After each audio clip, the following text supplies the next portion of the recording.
Hello everyone, welcome back to the John Molson Trading League videos. Today we're going to be talking about setting up a workspace as well as the book and ladder traders. So you can see that I've opened up a few things that are important for this case. So I've opened up trader info, P&L charting, as well as I talked about earlier, I want to have 2 kill orders just to have it easily accessible in case my mouse is at different times throughout the case.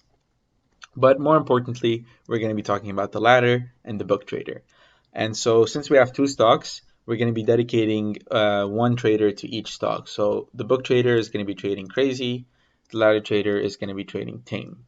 Um, you can see here that there are similar features on the top of both of them. So we have lightning over here. You'd always want this on so you can bring the thunder. Also so that you can trade, by the way, if this is off, your clicks won't register.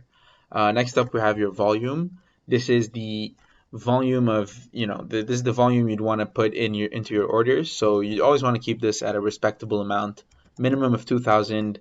I like to trade on 5,000 volume. And finally, on the book trader, we don't have it on the ladder trader, is the offset. I'll talk about this when I talk more about the book trader. So the main difference between those two is the ladder trader is much better at visualizing a bid-ask spread. And so basically over here, you'll be able to see the overall orders in the market at a specific price, as well as your individual orders in the market at a specific price. Whereas over here, you're able to see, on the book trader, it's a lot better when you have more volume. You're able to visualize all the orders a lot easier. Okay, so right now we've decided to run the case to show you a little more about how the traders work. So let's take a look at the ladder trader first. So as I mentioned earlier, you can see here all the orders, the sell orders that have been placed and all the buy orders that have been placed.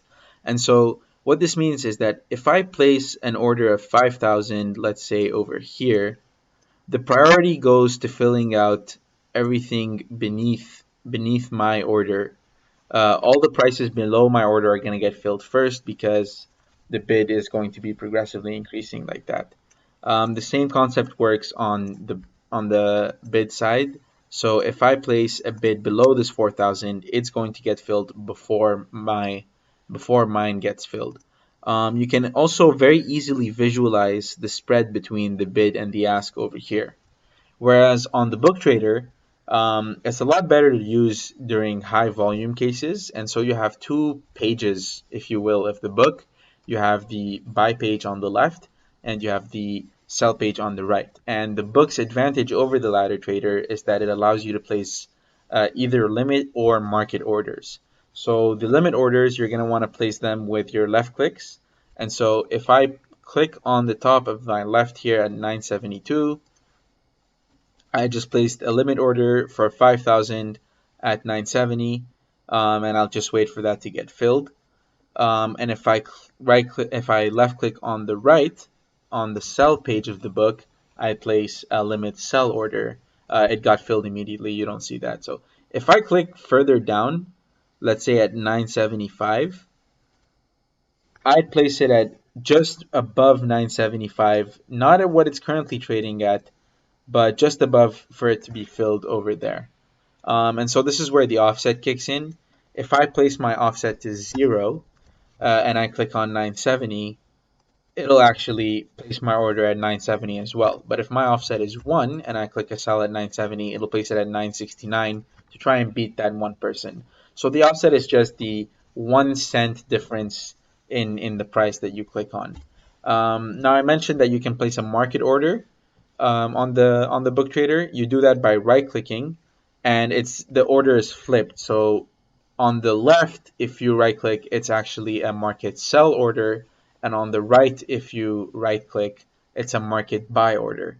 So just the order is flipped. That's pretty much it for the book and ladder traders and how to use them. You'll get a lot better with them the more you use them. They can be a little bit intimidating at first, but the more you use them, the more practice you have, the more habitual these things become. Thank you for tuning in. We'll see you on the next one.